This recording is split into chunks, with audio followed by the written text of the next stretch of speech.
This is the Spy Masters podcast, and I'm your host, Paul Burke. Listen for all things spy-related, fact and fiction. Please rate and subscribe with your favourite podcast provider, because that helps us to bring you these interviews. And today's topic is The Cormorant Hunt by Michael Idov. Idov is a screenwriter and director, and his debut novel, The Collaborators, which came out in 2024, was one of the best espionage novels of the year. His new novel, The Cormorant Hunt, is a fascinating blend of literary writing and breathtaking action. To top everything, we get an exclusive on Idov's next project. Well, hello, Michael, and welcome to Spy Masters.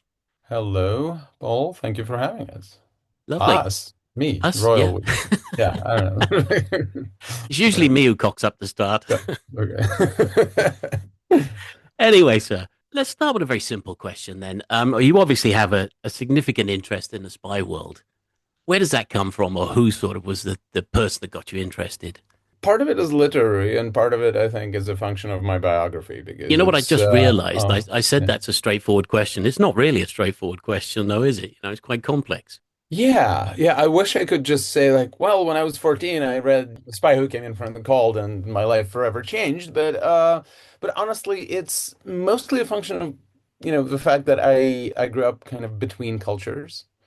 And I grew up in the Soviet occupied Latvia, and I was never felt fully off the place for various reasons. And Mm, then when I was in my teens, my family moved to the US. I think I've always been just sort of extra sensitive and very very excited about any stories that involve, culture clash and sort of learning, a new code of behavior and sort of trying to pass and trying to fit in and right, that is spy fiction includes so much of this, and so it allows me to indulge in some of my kind of primary obsessions. Yeah, the cultural kind of fluidity and languages. I have this rule in my books that my characters will only speak the languages that I myself speak, right, and if I speak it badly, so will they. That's why in the collaborators, Maya's French is really bad because bad, mine yeah. is, and I didn't want to correct it or ask the experts. Yeah, so a lot of it is just honestly, I felt like I was kind of fated to arrive at spy fiction at some point. And then of course I just love the genre. Mm, I love both the classics, and by the classics I mean going past Le Carre to Eric Ambler and right, yeah, and Graham Greene, and I of course love some of the modern masters as well. In my other capacity as a screenwriter, I was and am lucky enough to work with some of the best people to ever do it, and in right. Hollywood and outside of it. My wife and writing partner Lily and I just finished working on an Apple TV series called Safe Houses, which is Book. Gideon Raff, the creator of Homeland. Mm, And currently, Lily and I, this is actually an exclusive. I don't think I've ever said it out loud yet. We are writing Doug Liman's new film. right, brilliant. So the creator of Born Identity and Mm, Mr. and Mrs. Smith. So again, lucky enough to be working with some of the best in the genre, and all I can do is try to keep up. yeah, absolutely. That's really fascinating. I mean, for me, I think this, if people ask me why I'm interested, it's this connection to the geopolitics. You know, you can talk about fiction and a lot of it is just about storytelling. But for me, this is a genre that has that closest connection to geopolitics. I'm assuming from what you've just been saying that you feel the same way. Absolutely. Couldn't put it better myself because I find myself amused but not particularly inspired by sort of apolitical kind of pure fantasy, sort of action-driven spy fiction and films and TV. To me, it's how you braid the real world in, Right. and the real state of things is that's the challenge, and that's the excitement of it. How do you play off of actual things happening? And anyone can come up with, you know, a fictional sort of spy organization that usually ends up just doing assassinations, right? That's one of my Yeah, right. pet peeves about sort of this kind of spy-fi, so to speak, is that people tend to confuse spycraft with straight up assassinations, right? Like it's so many of these fictional spy agencies in modern spy fiction and modern spy movies are pretty much just mercenaries if you really look at them, It's right? very So true. yeah, so of course the exciting part is figuring out what's going on in the world and trying to relate it in a in a dynamic and exciting Yeah. way to the reader. Yes, I think one of the things that struck me, of course, the thing is that governments try to keep secrets anyway, and when it comes to things that are happening in this world, they this is their maximum area of secrecy. But the other thing is that things crop up in the news, and so we get news stories. Novichok, what happened in Salisbury, the firebombing, the Ukraine parcel factories, things like that. But people tend to forget them, and yet there's a whole connection between all these things that really fiction can help us to see. Absolutely. Yeah, I would agree. And that's why in both the collaborators and the Cormorant Hunt, almost every sort of big set piece is based on something from the news. Some of these events, as you said, they're fascinating, but they slip in and out of public consciousness. That's why the Right, opening scene of the collaborators is based on this 2021 incident, the so-called Ryanair incident, when flight from Athens to Vilnius in Lithuania was grounded as it was passing over Belarus, just so they could yank one dissident right. blogger off the plane and then let the rest go. And I was absolutely mesmerized by this event, but it kind of came and went. And I get the occasional compliment about this, like, what a dynamic way to start a book. It was like that was in the New York Times, that was in the Yeah. Guardian. Like, you have to look out for these things, But that's the I key. barely added anything to it. Well, a rather exciting story. But the point is that, Right. that what you're saying there is, I mean, what your fiction is based on fact. In fact, it's not making stuff up like you were saying about those maybe the assassination stories where somebody just tells a story. It is actually about drawing from the real world. Yeah. Yes, there are some topics in my books that I come back to again and again. One of them is a the rise of OSINT, the open source intelligence Right. portals, the sort of the crowdsourced sort of invest kind of the phenomenon of crowdsourced citizen journalism slash spycraft. I tend to think is a much more a benevolent force in the world than the legacy, intelligence agencies. Mm, And that is, in fact, a case that I am sort of methodically building in my books. That type of intelligence has more integrity and less political engagement and might be, the future.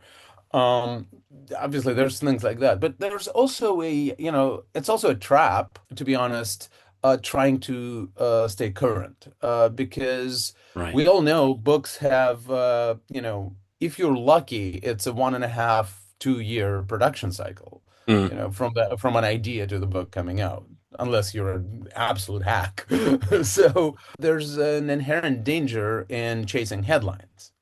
And my way of sort of mitigating that risk is setting every book about 2 years in the past. So the right. Collaborators was written in 2023 largely, and it's set in 2021. Because to me, fact of a hot shooting war in Europe, the Russian invasion of Ukraine was too raw and immediate in 2023 Yeah. to Right. try to make, It's adventure difficult. fodder out of First it. of all, Yeah, it's so rapidly changing, but it's also difficult to have exactly, a exactly. perspective. I was thinking of something Right. the other day. You know that series Tehran? The Yeah, of third course. Yeah. series of that has Very good. this story about the nuclear scientist who's gone there, the inspector. Hmm. And of course, everything was gazumped by what was actually happening in the world with what Yeah. Trump did invading Iran. So, very difficult in those situations. I mean, you can't guess that. You can't, second guess it. You can't Right. imagine it happening. Absolutely. Yeah, which is why I try to set my novels in the last dying moments of the previous status quo. So the collaborators addresses some of the run up to the war in Ukraine without actually engaging with it as a setting. And the Cormorant Hunt, was written in the shadow of Trump's restoration, Right. and once again, I did not know how to deal with sort of the geopolitical now of Trump's second term, but I knew what I could say about some of the processes that Right. led to Yeah. his restoration. So which is why it is set in 23 and 24. So again, gives us enough of a remove, but can address sort of the male rage that drives some of the choices made by electorates worldwide, and Yes. and very importantly, Russia's role in stoking these divisions and financing both the hard right and hard left Yeah. all over the world in order to achieve its own goals, which Yeah. is And I want to obviously dig into that a a lot more button. when you talk about the two Yeah, books. I just want sure. to do a couple of questions, if I can, to sort of set the scene a Please. little bit. Yeah, of I'm course. curious about perspective. First of all, I mean, writers who write Western thrillers are writing from a Western perspective. You can't help that, it's in your head. But you have a slightly different situation. Of course, you come from a background where you grew up under Russian occupation, Russian rule, if you like, in your early life, then switched. You must adapt very quickly, by the way, when you got to America, because you were then in university only a few years later and having that. But I suppose my question in a way is, does that give you a greater understanding because of that biographical background of the both sides? Because I think we want nuance in our stories, don't we? Well, I would hope so, because part of it is not, it's not about being partial to a side. It's Mm, about knowledge. mm, And that includes cultural knowledge, pop cultural knowledge. You automatically understand a place like Russia better, if you know what hip hop song is the current, chart hit or the right, TikTok phenomenon there. You know a place like Latvia better if exactly what the latest, trends in Baltic cuisine mm, are. These little things, cultural references, and they add up. And part of me leaning into this is, I write spy fiction as a civilian, right? I don't have an experience of working in an intelligence agency. In fact, the hardest things for me to write, again, since I've doomed myself to this right, degree of realism, is, finding out what floor of the CIA old headquarters building the cafeteria is on, because right, that's an information that I can only get from secondary sources. But because of that, what I can really lean into is my knowledge of the field, in which I would argue I am better than 99% of actual intelligence officers. right, Because I'm way deeper embedded in several cultures than anyone, who could hope to achieve this kind of knowledge through research and training. Just right, yeah, because I've grown up like this and I've kept my connections and my contacts. And of course, having been at the center of the Russian cultural life for several years is also invaluable experience. I right, had about 10 years ago, until before I sort of cut my ties with Russia, I had phone numbers for, Pussy Riot members on my phone, but I also had Vladislav Surkov's phone right, number on my phone, mm, the sort of Kremlin's, yeah, gray because of cardinal. the Right, journalism, yeah, right, because that's the depth of my involvement in the life there, simply because I was a magazine editor there. I've been to the actual Kremlin Mm. presenting an award on a televised show that I was later cut out of because they decided that it was too controversial a figure to show on TV. Right. So they But they it did doesn't that. They change the cut fact you. that I was there. That's a badge of honor, isn't it? Being cut from the Right, picture. well, I think so, yes. But that's the point. So I have to lean into my strengths because actual tradecraft and actual, CIA org chart are not my strengths, No, knowing the right, of field. course. Right. But it makes sense actually, and it also makes sense of something else that I've heard you say in the past, which is that you hinted at it already in this interview that you only deal with places you've been to, so places you know. And I think sometimes you can't get that view from Google's. Well, you can maybe get street views from Google Street Maps. What you can't get is cultural input. You can't really understand places unless you know them. Exactly, exactly. The problem, of course, is that now 2 books in, I'm beginning to run out of places. I retroactively regret burning so much of my experience off in the first book, which has like seven, settings. Um, so now I have to really scrape the bottom of my actual experience. Either that Like or get where back else on a did I world tour. live? Yeah, exactly. So I'll need to go and have some experiences before I get to write about them again. And the other thing that's part of that I found really fascinating is things like names. And also we talk about the ages of people as well, I think. But you're very keen on names. And, something that struck me when I heard you say this in a previous interview was that I can't count the number of spy books that I've read from the 1970s and the 1980s and right the way through to now, where the Russian character's main name is Volkov. And the reason his name is Volkov is because that's the only one they think that they can put in the book that people will actually be able to read without, stumbling over how many letters it's got. And I mean, I'm less radical about this than I used to be. And right, yeah, I even wrote an essay in the New York Times about, about sort of the need to be precise and accurate with character names when you're writing about a culture not your own, because every name comes with the baggage of class connotations and education level, and were right, your parents hippies, and like you have to think about all this. You can't just pluck a name from a book and hope it works.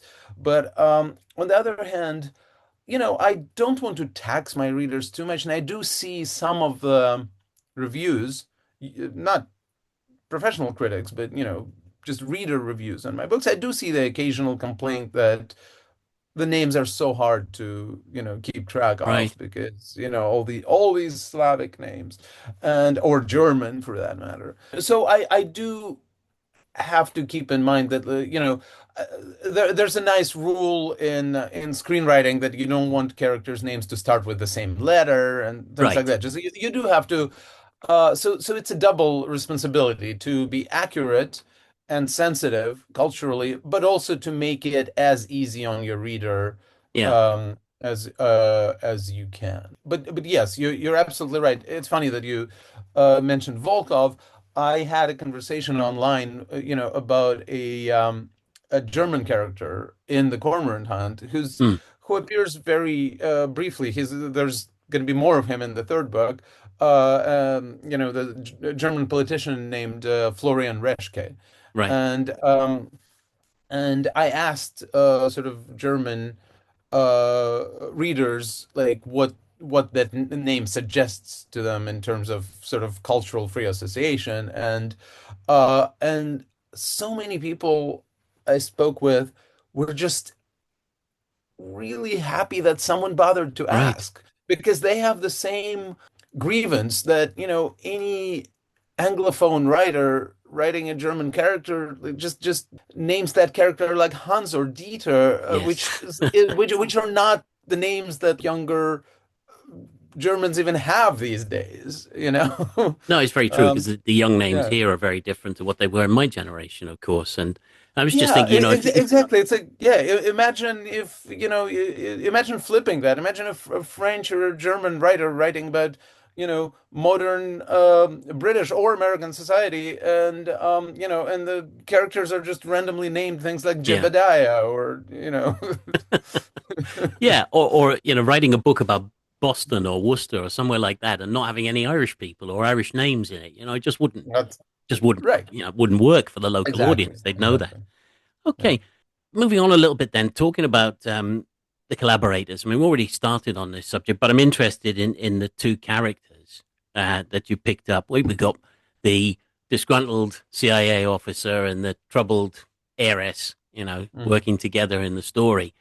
I'm just curious about the age and why you picked those two characters, though, and why they were the way to tell the story. I mean, in creating Ari Falk, I just sort of poured all of my frustration with how CIA officers are depicted in your average spy novel into that character. So a lot of it is basically just sort of a kind of a gentle corrective to so much of the sort of literature that I read in the genre where the spy protagonist kind of exists in a fully clandestine world. Right. Sort of almost all of their behavior is affected in one way or another by their profession, and that's just not true.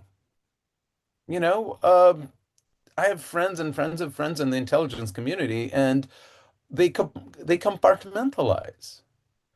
There's a part of their life that's not accessible, but it's only a part of their lives. They Yes, I they see what have you mean. they have favorite bands. They Yeah.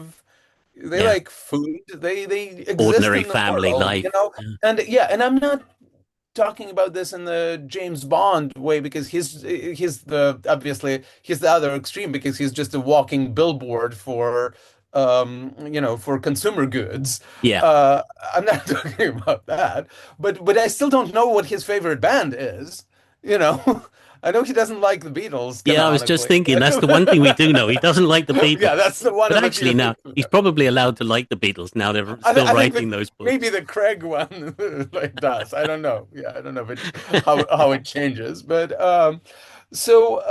you know what I mean? It's like I wanted a spy protagonist who's also just a recognizable millennial, who wants to do good and is frankly not sure that working for the U.S. government is the best way of doing it.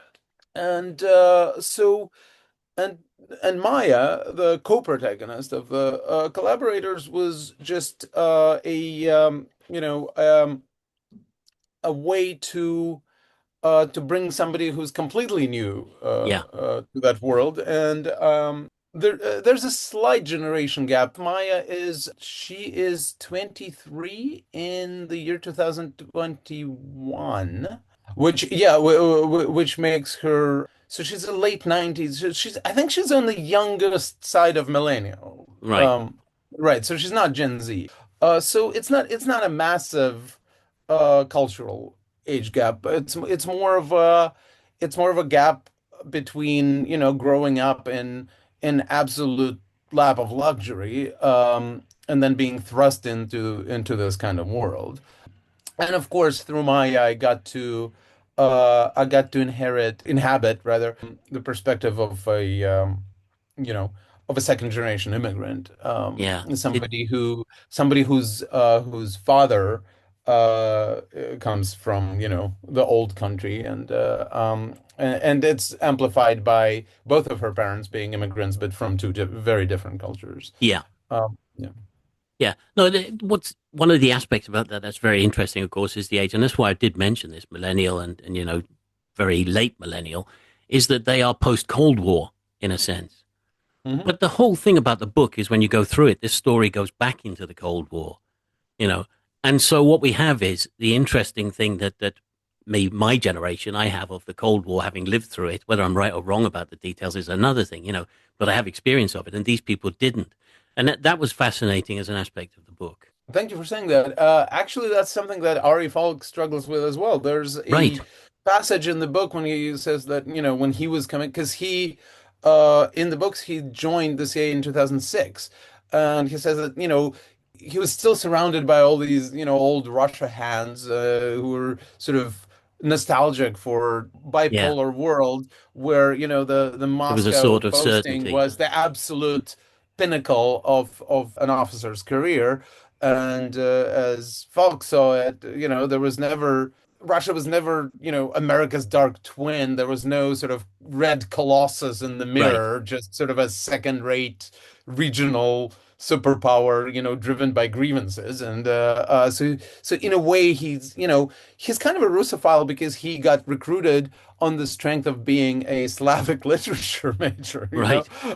with a very convenient ROTC background and a program run by the army where you get to go to university, including some of the best Ivy League universities in the US for free, but then you have to put in 2 years of Service. army Yeah. service. Yeah, so that combination,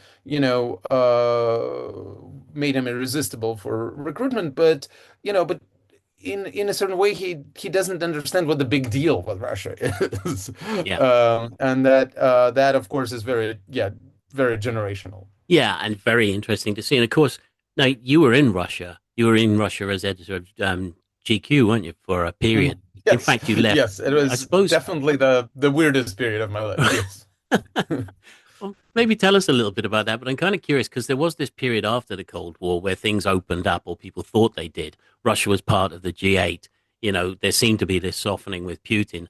By the time that you were there, which was just before the invasion of the Crimea, Mhm. things had changed, and I suppose you saw that.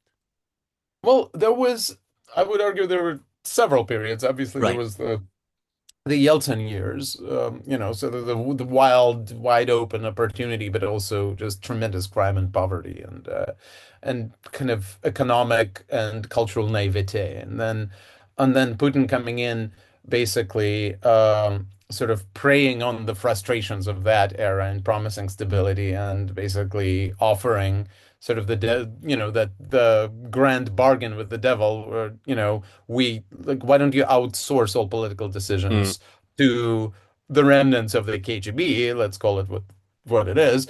And for that, you get economic stability and perhaps respect in the world. And I came in sort of to Russia in late 2011, early 2012.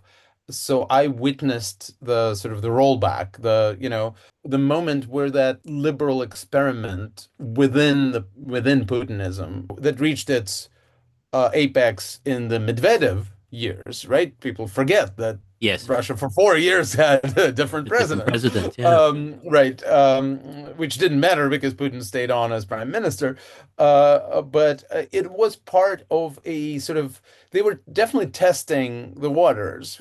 Can we liberalize to a certain degree without giving people actual agency? Mm, And then, of course, with Putin coming back, having decided that this was not worth it, things started happening the screws got tightened very fast after that. And everything, I would say for me, everything from May 6, 2012, when a one of the public anti-government rallies that were tolerated and even encouraged in 2011, met a sort of a violent right.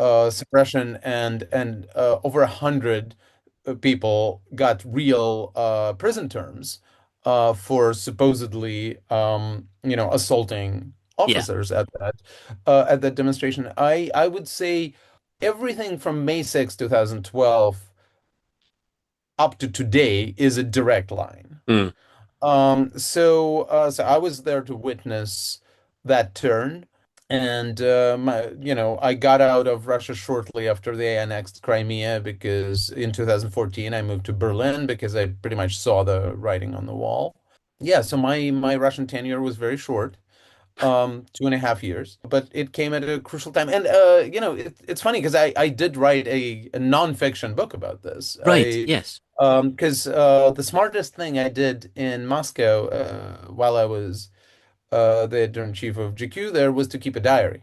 not in any kind of wistful sense, but more the way a diplomat, or if you want, a spy, keeps a diary. It was Right. basically contemporaneous notes at the end of every day, what happened to me that day. So it was dispassionate and just kind of just get everything on paper before we forgot it. Became the 2018 book that I published in the US called Dressed Up for a Riot, So what which was kind of that like chronicles going my back and looking at that then? In the sense that when, you live your life as you live it. When you Mhm. get a chance to look back, I know that's only a few years, but it was such a momentous period. What was it like? It has been only a few years, but it feels like 1,000 years ago, I Yeah, have to say, yeah. because so much has changed, in the West and in Russia. Mm, But well, I'm glad I saw, that period of promise. I'm glad I got to make something of an impact. I got to make several Russian language films and TV yes, shows, right. and that sort of drove cultural conversation for a bit. And a couple of them are constantly getting rediscovered now that sort of the thinking Russians are pretty much dispersed around the world. And ironically, that makes them understand my kind of inside outside perspective a Right, little better. So I find it's really funny because people do keep writing to me that sort of they've come around to my view of things over the last 4 years. that's fascinating. Now that they are the ones living in exile. Yeah, So I do feel vindicated in a lot of ways because this is the stuff I was trying to talk about. My first ever TV show was a British Russian co-production called Londongrad, right. and it was set and it's impossible to even think that there would, like I don't think we'll see another big budget Russian British TV co-production in our lifetimes, to be honest. So I'm very Mm, proud that pulled it off, and it was set and largely shot in London. We got to, our British partners were incredible. We got to shoot at Heathrow. We got to shoot it in Oxford. Just places that I really didn't. It's wild that we actually went in there and did it, yeah. as opposed to, mocking it up in Bulgaria Mm. somewhere. As So you say, though, it's rather that, sad to think that it wouldn't be possible to do that now. I know. So yeah, so I'm so glad that I got to put that show on Russian television, where it was a Yeah, massive hit, a show that that really treats Russians in London not as tragic exiles, but just normal people who have made a normal life choice. That yeah. that is radical for Russia, It ironically. is, yeah, it is. No, that's fascinating, actually. Talking about the fiction, I just one more question before we talk Mhm. actually about the Cormorant Hunt properly and in detail. But it's just this thing about the style of the novels you write, which are a combination of the realist spy thriller, but also with a bit of action. I mean, there's something in this book, and I don't won't spoil it for anybody, so I won't say what it is. But at Tbilisi, at the airport, there's a Mm. scene in there that would be perfect in a James Bond novel. But at the same time, this is a much more complex story than anything, obviously, James Bond ever got involved in. Right. Well, I think we can call it what it is. I don't think it's much of a spoiler to say that Okay, this is kind of a like a really sort of ground level view of being attacked by a drone. drones, yeah. Yeah, that what it, and sadly enough, the research is very easy because God knows there are a lot of videos of what a drone Yeah, there attack are. There are. looks and feels like, on both sides of the equation. Mm, So without claiming to have ever experienced something like this, that is part of, that is absolutely, yeah, drone warfare is here, and yeah, I'm very proud of that scene. But, of course, James Bond would probably, catch the drone with his bare hands, but like, or, but there so is so I, that. it's still realistic. It's still, this is, it's funny. Even before I wrote the first book, I made a little list of things for myself, sort of like a almost a rule book. And one of the rules was no to outrunning explosions, yes to barely overpowering a skilled opponent and heading to a hospital, with a broken bone the next day. Like Right. that is sort of so, you know, I firmly believe that there is room in a proper and even smart and even literary spy thriller for action, Yeah. because action, because what we consider action, which is, let's call it what it is, violence. Mm. Violence exists on the news in everyday life. So I think we would be artificially limiting ourselves to outdated notions of respectability if we decide that a proper spy thriller has to be men sweating in rooms, Yes, I see what you And the mean. moment there's a car chase, we are in fantasy land because car chases do happen. It's Mm. just the key is to depict these things the way they really are. Yeah, no, that makes an awful lot of sense, actually. Let's talk about the Cormorant Hunt then. Sure. And without giving too much away about the plot itself, but I mean, how would you introduce it to readers? It's always fascinating that authors come up with different answers to this question. I know, and one would think that I would have like one ready to go. Well, you're not alone in that. After all the The number of times I asked after this all the question. talking I did about it, but I would say it's a, you know what? I'm not going to give you the sort of the elevator pitch, or I Okay. guess Shall a, we a maybe lift just pitch, talk but about issues and no, go through it and see how we no, get no, on? no. But I do want to say something. Okay, please. To me, my two favorite kinds of spy novels are the so-called Walking Back the Cat Right. novel and the Double Agent novel. The Collaborators was very much a classic Walking Back the Cat. Yeah. Yeah. A man disappears, and we're trying to recreate his last steps to figure out where he's gone. And The Cormorant Hunt is my attempt to write a classic double agent novel. A disavowed officer, famous as a whistleblower, is a perfect candidate to infiltrate an enemy organization because his reputation has already been made for him. And so Falk gets a chance, the main character gets a chance to do some good by leveraging his terrible reputation Yeah. and infiltrate the nest of a truly reprehensible organization, and that's what happens. And it's an homage to several classics, and it's obvious there. It wears its influences on its sleeve. There's a little bit of the spy who came in from the cold in there. There's a little bit of the night manager in there, and it's inescapable when you're doing a double Yes, of agent course. novel because those are that is the blueprint for almost all of them. And at the same time, it's an attempt to do it within, as we talked about earlier, today's realities. Yeah, absolutely. And that's where, you bring your own individuality to it. So yeah, there is an homage there, but this is a story that is exclusively yours in that sense.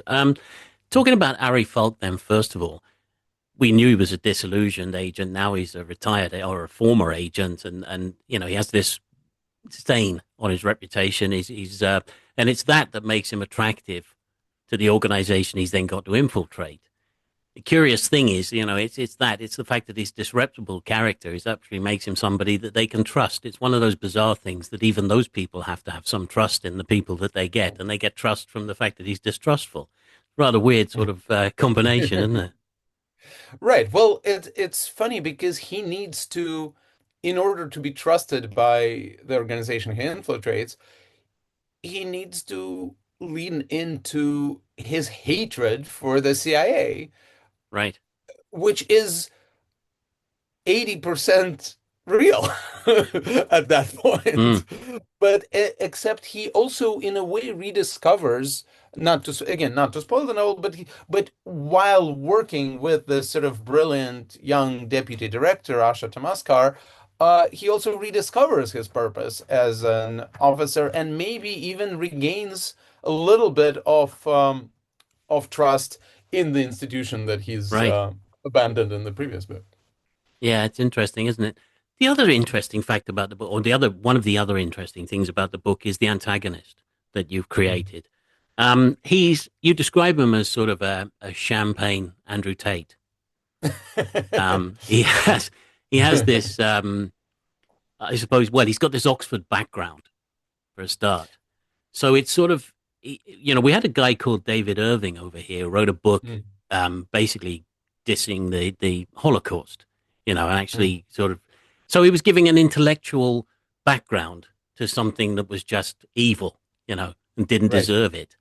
But the point is that you've got an intellectual here, and that gives him a sort of a way of coming at the story that somebody like Andrew Tate can't come from. If you make Does that Oh, make right. sense? He's a classics professor, which is, Yeah. I mean, to be honest, he is a mix of several manosphere figures, and he's he's kind of his business model is Andrew Tate's because he's basically running a pyramid scheme that um, entraps young men into going into debt for him, which then allows him to basically use them for sort of to run illegal errands for him, right? That is pretty much, sort of your classic manosphere Mm, grift. But on the intellectual side of things, he's closer maybe to somebody like Jordan Peterson, right. somebody with an The Canadian. academic Mm, veneer who then leverages it to propagate terrible ideas. Uh, but the most important thing about Felix Burnham is, um, every every character you write is a self-portrait to a degree, right.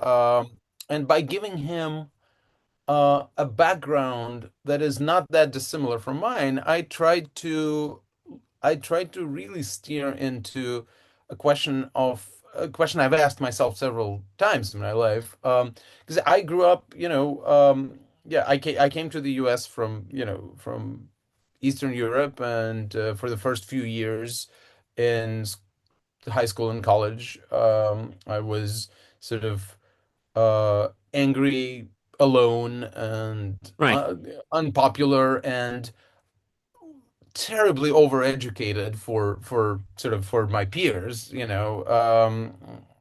and almost as an accident of, geography, because I didn't have proper pop cultural, Yeah. Right.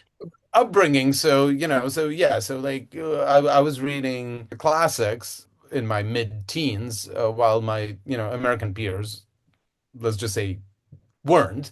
So a part of it, Felix Burnham is a really a there but for the grace of God go I type of character. It's like, what would happen if I decided to blame women and minorities for for my state back then. So, which is why it's important that he comes from, an East German family, and his name is Right. Philip Brenner, and and then he reinvents himself as Felix Burnham, and sort of excels in the US, and then comes over to teach at Oxford, at which point he acquires these really sort of superficial trappings of like a British gentleman, of which I'm having a lot of fun Yeah. with in the book, because he wears like Barber Bedales, and drives a refurbished old Land Rover, and like just all these awfully pretentious sort of things that like an Eastern European, sort of trying to Be pass British. as a British gentleman would be doing, right? So and his speech is also like it is, almost this kind of. I had to reel myself in not to go full like, old boy sort of. I Is I actually have to say I'm very grateful to a couple of friends, British friends, that right. I asked to check his dialogue to see if I didn't didn't go Did overboard go overboard? with the No. like, yeah, Because I mean with that's a playing fair him. point. Because the first thing I thought about that kind of character that he is, because of the way that we see them in society. When we see them on YouTube and all the rest of it, it would be very easy to caricature somebody like that. And if you'd done that, all the impacts you've just been talking about wouldn't have worked in the book, because we'd have just seen him as a caricature, and then that would make him a Bond villain. I'm picking on Bond a little bit here, but it would take him into a realm of ha ha ha ha ha, and not really a serious villain. You're right. It's a balancing act again because I wanted him to feel like a threat, and we know he's capable of terrible things, and it takes, and the deeper Ari Falk infiltrates his organization, the more he realizes what the game is and what his ultimate goals are. I'm not going to spoil, obviously, No, no, no, the no. ending of it all, but yeah, none of this would work if he was merely laughable. Mm. But yeah, you've explained how you got inside his head. It's Mm. it's Yeah, interesting yeah, that it these could have people. very easily been my head if my parents didn't do a good enough job. No, I know. I know. Actually, you know what? That's a very healthy way of looking at things because I think a lot of people might read villains and think that's terrible. They're awful people, And I think you should always read something with the thought that could be me if I'd gone a different way. You should always be a little bit aware of that.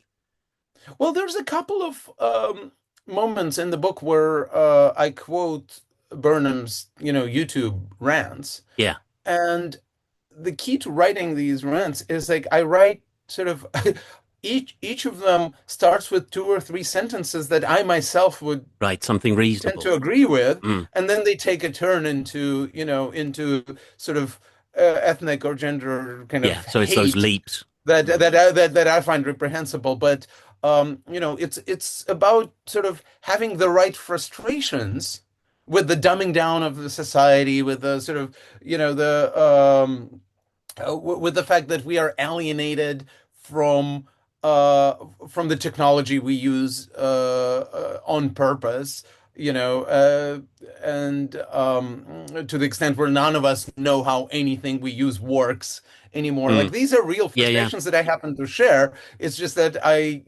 so the key is like you do that, you're 80, like this has always been my experience in speaking with American libertarians, Hmm. which is I find them unlike the real sort of hard right people that I have very little to talk about Mm. with.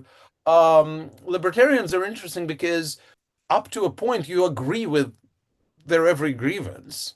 Like, yes, the surveillance society is Right. terrible. And then at some point it takes a turn into, and this is why we should privatize roads, and Yeah. I'm like, Yeah. wait, what? Yeah. And We so don't I need the wanted to state. channel, like, I wanted to channel that. So yeah, it's not just caricature. I agree with like the first half of his every statement.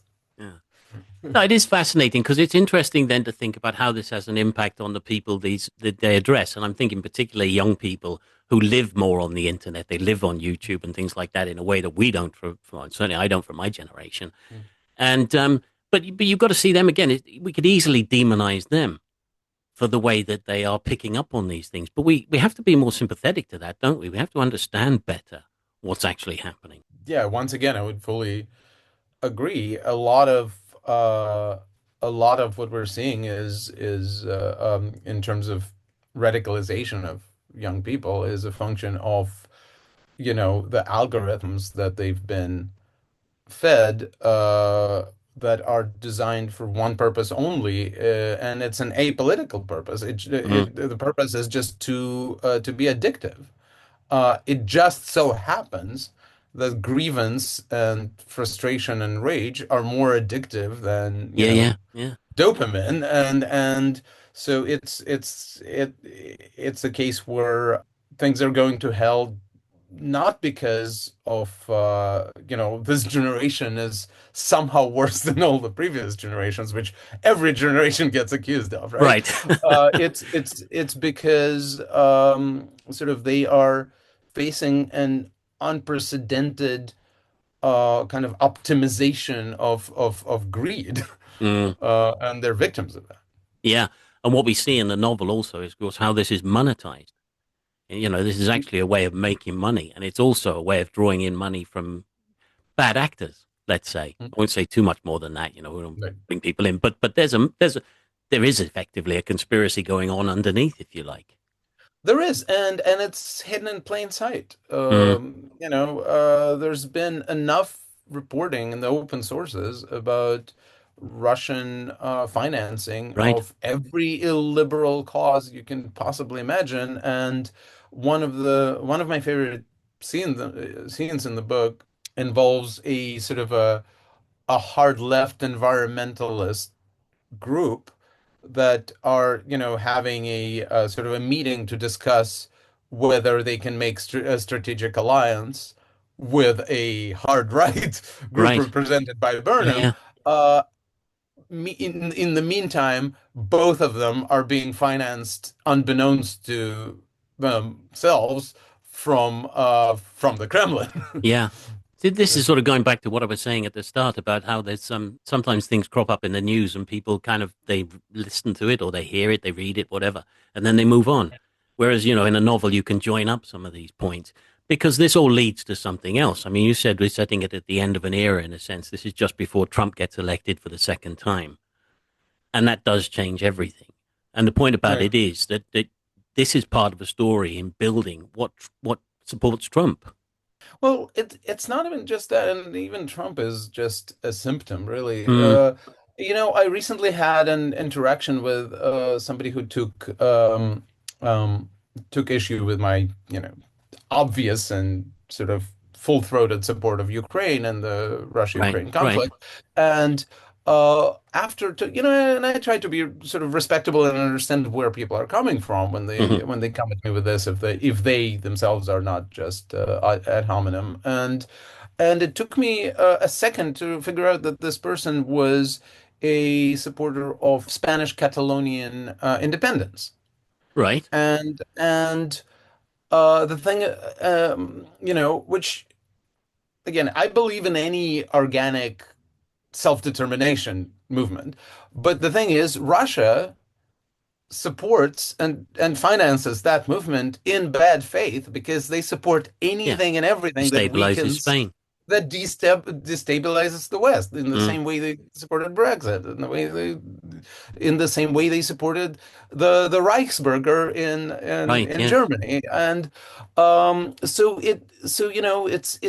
a complicated world, but because you can look at Catalonian independence movement and then say, well, what about the self-determination of peoples inside Russia? Why is that being so? If that's their Yeah. I if see what you that's their mean. ideology, why won't they let Chechnya go? And pretty soon you realize that, yeah, it's all being done in bad faith. They will, and it's sad to see people treat Russia as a good faith ally when they're being used like that. So yeah, sorry to take it into like a real kind No, of no, a no, no, no. political But I think direction I here, but think it's an interesting conversation for me. it I don't know. is. It Yeah. is. And actually, I'll lighten it in a minute. But my Okay. Yeah, point would please be do. that it is there. It's in the book. Mm. We are in the world we're in. We've talked about the realism of spy fiction at the end of the day. So it is there. Well, okay. Yeah, I will lighten it for a sec. I mean, one of the things Please. you do have is you do use humor in the books, and you do have a lot of fun with that. And we kind of hinted at it, but there's a little bit in there where you say, the difference between Brits and Americans. Uh, Brits have Bond and Emma Peel, and we have Bourne. um, sorry, Jack Ryan It was from Jack Bourne. Ryan. Yeah, yeah, yeah, like Yeah, yeah, an amnesiac and a workaholic, right. right? You know, Well, that which is, makes a I joke. mean, that's not me saying it. That's Yes, yeah. a very repressed American character saying But it. it's kind of Yes. fun, It's something that as a Right. Brit you can laugh at, and if you're an American, you could laugh at it as well. By the way, we did have Emma Peel coats. Children in Britain in the '60s and '70s did wear Emma Peel coats and John Steed coats and things like that. It was part of the culture that much. Amazing. But Yeah. for you, I mean, is it just that humor is a part of life, or is it that you wanted to use it in a specific way in the book? A simple and true answer is I just naturally write Right. like this, and in fact, I have to in a lot of my work, with other writers or, working for TV or film, I actually have to like reel that part of myself in. I don't write straight comedy, but I do enjoy my characters being witty and um so not everything. I realize that not everything needs to be quite as quippy.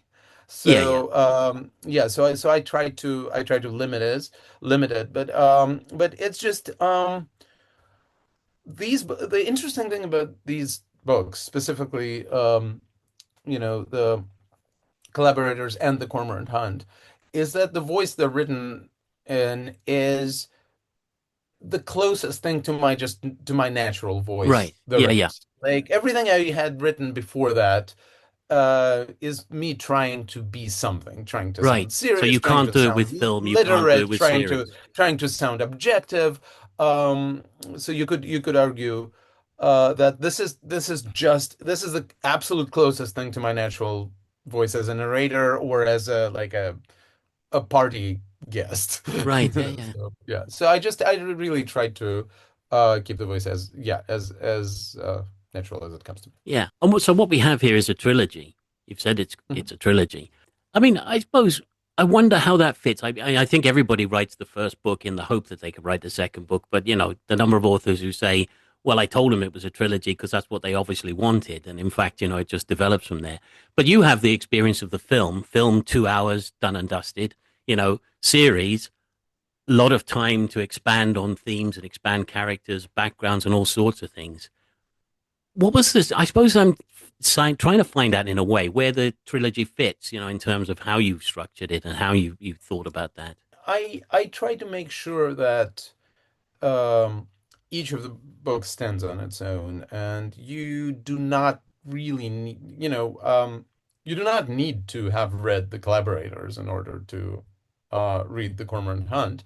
Right, Um, there's the only thing you truly need to know is something that's uh, reiterated in the first couple of pages that Ari Falk has become a whistleblower right, about an old CIA operation and has sort of gone to ground. And there's a general feeling that there is a one more actor um, behind that operation, nicknamed Cormorant, that hasn't been exposed yet. And that's truly all you need to know. But on the other hand, I believe that Ari Falk is on a journey. yes, That and there is I don't see him as a Bond-like character who can, endlessly regenerate yeah. He would just or come back in the past, right? just have a lot of adventures because there is an internal um sort of consistency to his journey. His experiences accrue. Um, for example, in the third book, this might be me spoiling the sales for the third book. But after Asha Tamaskar, for example, he can't have a serious love interest in the third Right. book because that was a real connection and a Yeah, yeah, real, a real connection and a real relationship that didn't doesn't work out yeah, for a number of reasons. And it would be silly to imagine like he can have one night stands or whatever, but like it's what I mean is his experiences accrue even in the sense that like his in the second book he carries his injuries from the first book. mm, So he's a finite character, but he's at some point we need to let him go yeah, because no one person can have this many adventures. And um and um but he's not at the end of his journey, and his journey is really that of realization, sort of something that my favorite character in all of these books, Alan Keegan, tells him is that institutions can't be moral. right. Yeah, uh yeah, People can. And sort of his sort of my whole thesis, if there is one, with these books is that there is a baseline human morality across the board that transcends borders. And when people who adhere to that code find each other, they can fix the world without, or fix their little part of the world, um, without without any real use for borders or geopolitical Yeah, yeah, divisions. And so that's the journey yeah. that Falk is on, and I would love a chance. Obviously, I would love a chance to complete that journey. Now, to answer your question about like what was it meant as a trilogy? Well, I was lucky enough that Scribner in the US, my American publisher, was so excited about the idea for the first book um, that they asked me to write the second one be about a year before the first one came out. Right. So by the time the first book came out, I was deeply involved in writing the second Yeah, I one, see. which Right. is why there was, by my standards, relatively little time between the books. So, so for the third one, it will probably take more time because I don't have that. I didn't have the extra year. Okay, I see. The second one came out sort of the moment I was done with it. Yeah. I would say to people, actually, I think you're right. They can work as standalones. So I've read the two books, but I actually think that they do work better as the two books together because of that Mm. ongoing story, the issues and things that are in the background. That's a fascinating thing that you brought up, and you said it much more intelligently than I'm going to say it now. But it's that thing about the organizational think. And it doesn't matter whether it's a country or whether it's an organization. It's the interesting thing between people who start with a certain moral compass, and maybe that moral compass gets knocked off by somehow forming a relationship with the other people around you, as if if the organization itself has some kind of raison d'être, and it has a mind. Right. Except the problem is that you and I, by saying this, in the eyes of the intelligence community, we are advocating for treason. Right.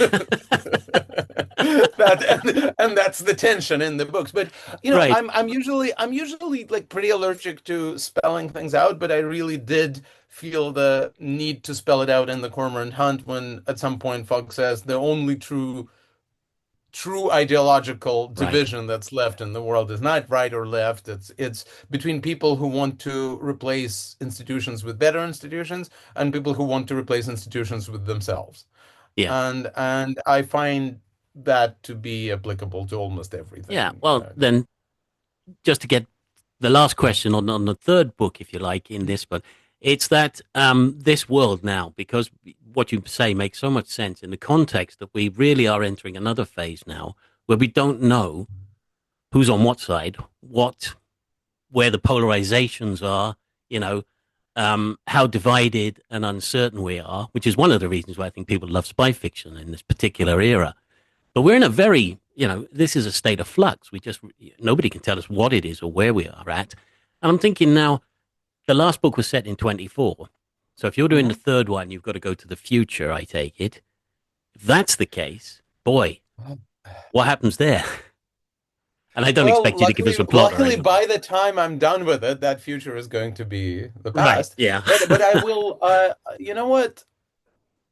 Screw it. I'm going to spoil the setting of the third book. It is going to. I mean, and since it's not gonna come out for at least 2 years, I think everyone will have forgotten, Okay. so it's fine. No, it will take place. It is taking place in early 25. Right. The sort of the immediate um aftermath of sort of the administration change In the in the US. Yeah. US, and more specifically this sort of abrupt and ill thought through dismantling and defunding Right. of nonprofits and just generally sort of soft power activities around the world. That is sort of this kind of voluntary, you know, abdication of duty by the Mm, U.S. executed by the sort of this nebulous Doge department run by Elon Musk, and yeah.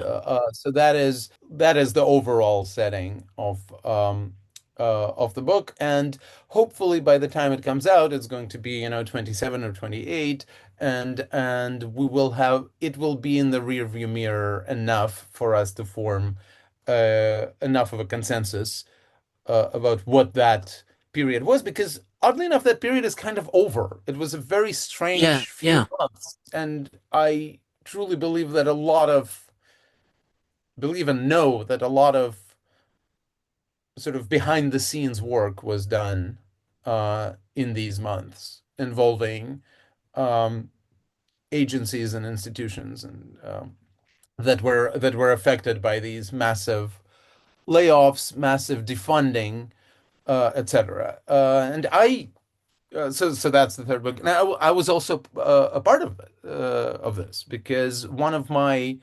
activities for the last for 3 years was Mm, I worked closely with Radio Free Europe on the right, yeah, creation right.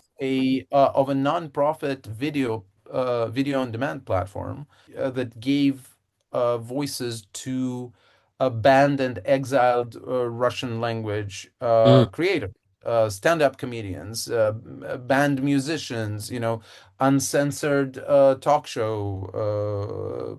So it had, it had the world's first uncensored talk show in the Belarusian language, for right, example. I see. Yeah, It yeah. had it had banned and exiled comedians and musicians performing for a global Russian language audience in a way they would never even dream of, being able to perform No, back in back home. Russia. Yeah. Right. And so that platform was very swiftly defunded by the incoming administration in March of 2025. So I do, like, from a civilian point of view, I know exactly what I'm talking about. Yeah.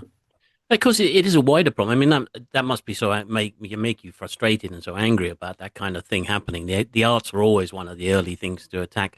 But I was talking to a publisher the other day, and they'd got an Argentinian novel about the Hmm. Dirty War, and they had this published in Britain. Of course, you need a translator for that, and usually there's some state funding to back it up. And the Argentinian government have been prepared to do that, but now you've got an extreme government in Argentina, which is a very right wing government. Right. The first thing they did was slash all the funding for Ah, programs to the right. arts. So it's happening in a wider field too. Right. No, I would again, we Yeah, I'm don't sure seem you to know that, of disagree on a course. lot here, Yeah. but I will say that I can put myself into the mind of somebody, of an American taxpayer, Mm. saying, why is why are my tax dollars financing a Russian stand-up comedian? I get that. Yeah, yeah. But that is a fascinating conversation that I would love to have. And I feel like a lot of people like us do have answers for that, because Right. soft power is not to be underestimated. Look No. at the global success of the three body problem, Mm. the Chinese sci-fi novel, which is name checked in the Cormorant Hunt Yes, because right. Stuart Akinyemi is reading it. The reason it's become such a success is because the government of China literally sponsored its English translation. Mm. That is just let's think about it for a second. That was its popularity, its publication in the US was a government approved Chinese project, which doesn't take away from the book, but but it's fascinating, It is because it's something actually I think as a nation you can be proud of things like that. Yes, I mean, no, if you go back to the and 19 it breeds trust and respect, and yes. so I'm a huge believer in cultural soft power, and I think it's I happen to think it's an enormous mistake to give it up willingly, Mm. but I can also see, I can see the other side of this argument. I just wish we had that Oh, argument yes. Yeah. instead of just people coming in and slashing and burning everything. Yeah, no, and that's a good point, I think, in one way to finish that point on. But one last question, though. I think you're also making a film this year, though, aren't you? Is that Oh, right? that is oof. Indie Uh, filmmaking is tough. The current iteration of this film, has fallen apart, I think, Oh, three I'm weeks sorry. before Sorry, the right. start date.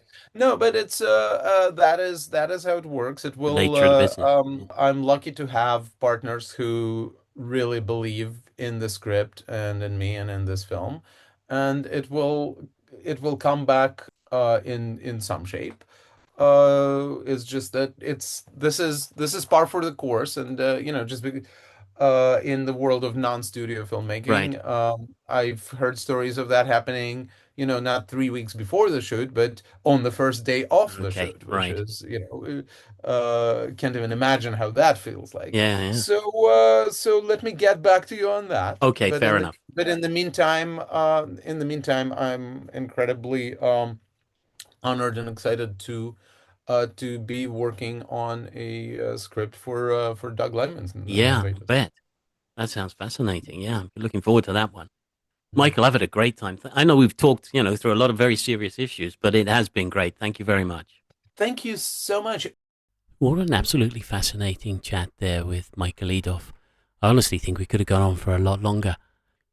I mean, we got more than one exclusive and a real insight into Michael Idov's work. So that's brilliant. If you are interested in getting hold of a copy of The Cormorant Hunt, and why wouldn't you? It's a brilliant intelligence spy read. It's published by Scrivener in the US and the UK. You can get it from all good book outlets, and you can get it from us by clicking the link on the program notes. If you've enjoyed the show, please rate and subscribe with your favourite podcast provider, and I'll be back again very shortly with another episode of Spy Masters. Thank you for listening, and bye for now.